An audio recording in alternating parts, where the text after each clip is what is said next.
vidéo de Amidé Toutou où l'on va présenter plusieurs harnais, leur utilisation et quel harnais est bon ou pas bon pour le chien. Donc on va commencer par la présentation d'un harnais court du canicrosseur. Donc ce harnais est adapté à toutes les morphologies, tous les chiens. Il est adapté à toutes les pratiques, cani VTT, cani rando, canicross, les attelages aussi.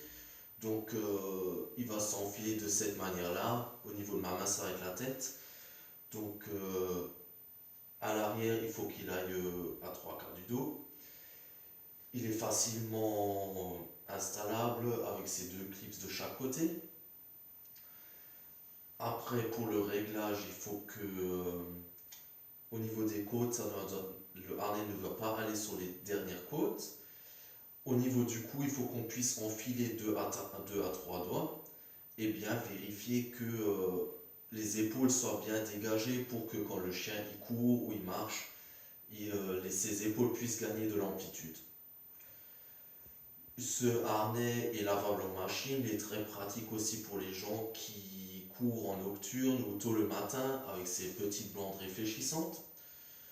C'est un harnais très polyvalent, résistant, disponible en plusieurs coloris et en plusieurs tailles, donc très polyvalent. Après, on peut parler de ce type de harnais qu'on retrouve chez des revendeurs non spécialisés.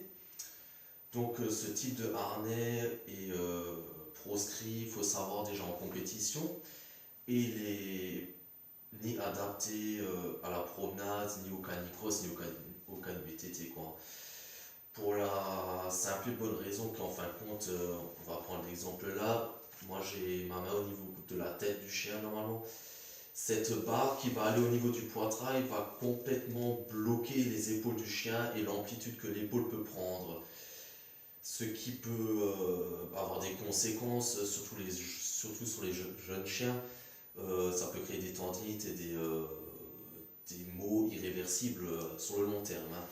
Donc ce type de harnais est proscrit pour toute activité. Hein. Donc voilà, maintenant je vais pouvoir vous montrer les autres harnais qu'on peut rencontrer, des harnais bien plus spécifiques. Donc là on a un harnais long de chez Dog Running, le canicrosseur toujours. Donc la tête va s'enfiler par ici. Donc ça c'est un harnais long, donc la position maximale ça va être le début de la queue, ça va être ici, et là on attache avec au niveau de sa longe. Hein. Pareil, des petites bandes réfléchissantes, lavable en machine. C'est un harnais qui est plus adapté à la compétition, hein. Mais on peut le pratiquer, tout avec cani rando, cani VTT, etc. Après nous avons encore un harnais un peu plus basique, mais qui sera plutôt pour de la promenade, hein. Donc avec juste des clips de chaque côté, réglable en 4 points de chez Dog Running, en plusieurs coloris, hein, et plusieurs tailles. Donc voilà. Si vous avez d'autres questions, nous restons à votre disposition.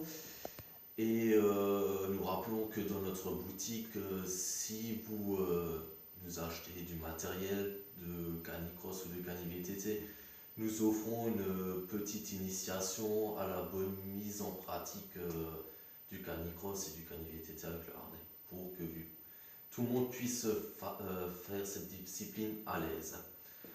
Je vous dis à très bientôt, au revoir.